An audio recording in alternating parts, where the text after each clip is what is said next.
Hello, Nails Mode Fam! Ito nga po palang si client ko ay medyo gumaganda ng kanyang kuko.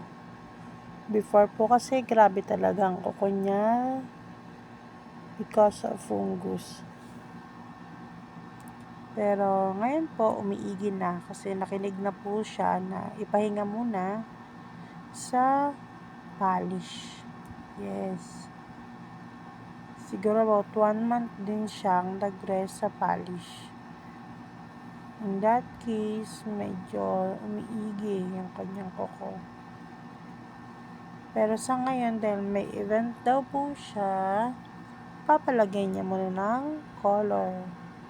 Siya na lang din na magtatanggal. Para hindi tumagal yung color ng regular.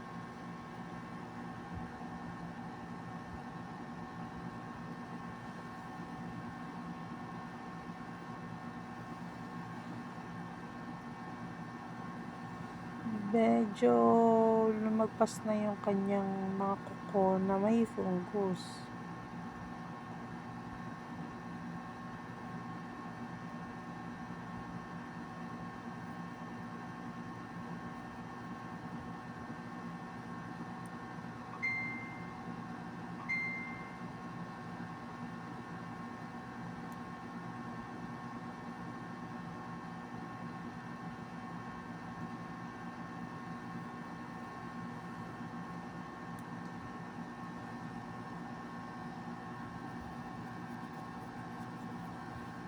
Wala naman pong gaanong nakabaong ingrown si client. Nung unang-una po siya nagpagawa sa akin, grabe pa talaga ingrown niya. Pero dahil na nasasanay natin yung kuko niya na hindi natin halos sikat yung gilid or manipis lang yung kuha natin, then to overcut, ganyan. Dahil hindi nga natin ino-overcut, nasasanay na po yung kanyang kuko, hindi na po ito nabaon talaga gaya ng dati. Dati po, sobrang baon po talaga. Tsaka, 2 weeks pa lang masakit na po yung mga gilid ng kuko ni client. Pero ngayon, napapaabot niya po ng buwan bago po siya ay magpalinis ng panibago. Hindi naman nga daw masakit, sabi niya. Wala daw pong sakit. Sadya lang po na may event po yung kanyang pupunta po siya sa graduation ng anak niya. So, syempre, gusto ni client, maganda yung kanyang kuko, may kulay.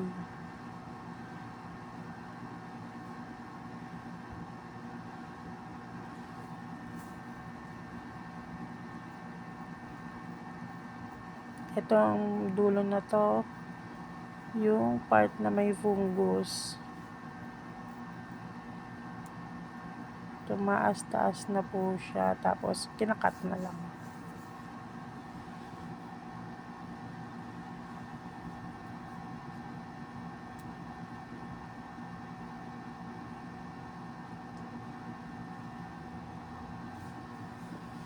Kadalasan po kay client is yung kanyang dry skin.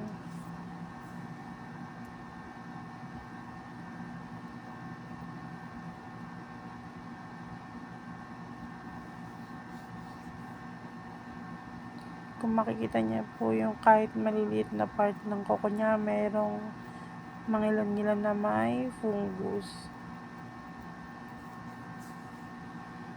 Kaso napakahilig po ni client na mahaba ang kuko niya. Ayaw halos ipagupit. Tingnan nyo nga ho. Yung mga kuko niya hanggang ang haba.